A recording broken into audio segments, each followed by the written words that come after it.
तो आज के इस विश्लेषण में हम एक ऐसी राजस्थानी लोक कथा को डिकोड करने वाले हैं जो वाकई में रोंगटे खड़े कर देती है।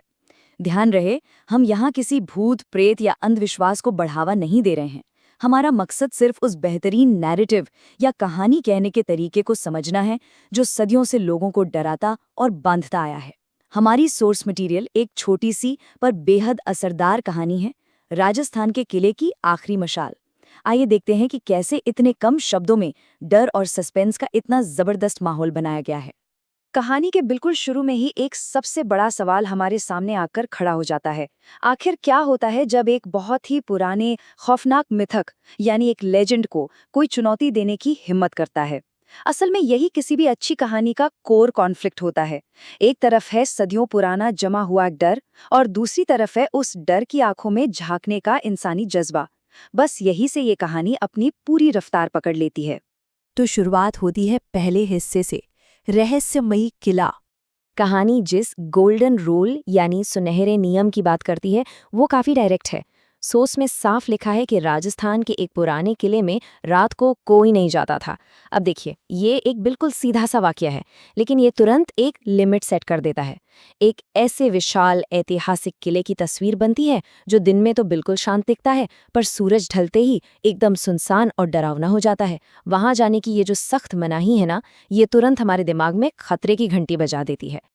अब सवाल ये उठता है कि उस किले में आखिर ऐसा क्या था जिसने लोगों को वहां जाने से रोक रखा था। यहीं पर हमें इस लोक कथा का मेन मैकेनिज्म समझ आता है।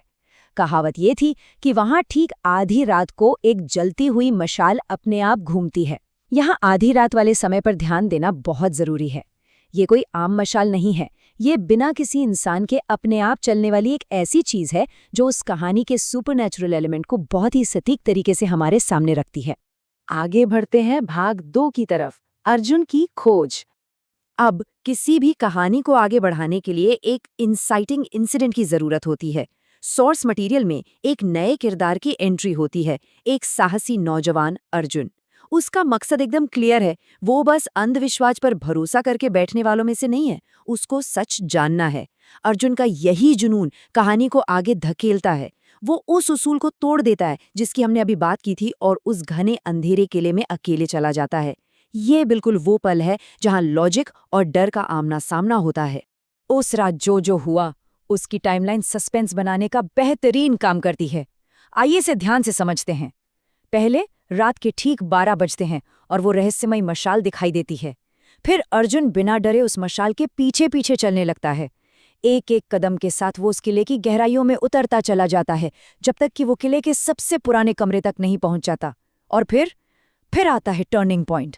वो जलती हुई मशाल अचानक बुझ जाती है।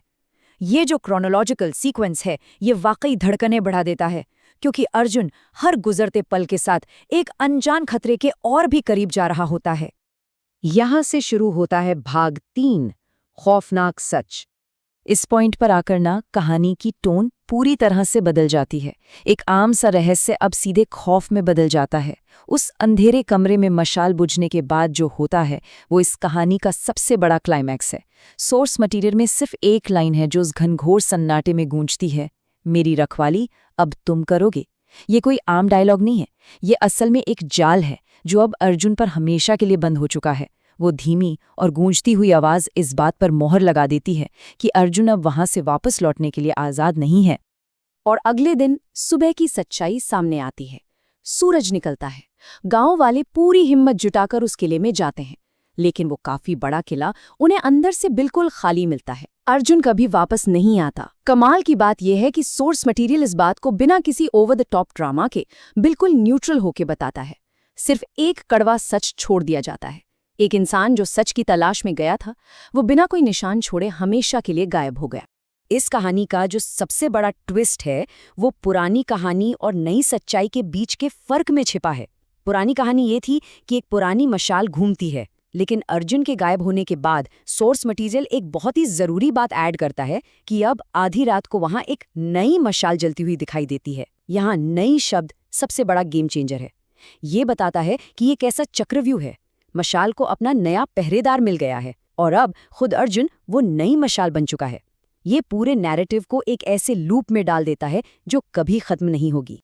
और अब आखिरी हिस्सा, भाग 4, राजस्थानी लोक कथाओं का प्रभाव। इस लूप जैसी कहानी के पीछे हमारी आम दुनिया का ही एक रेफरेंस है।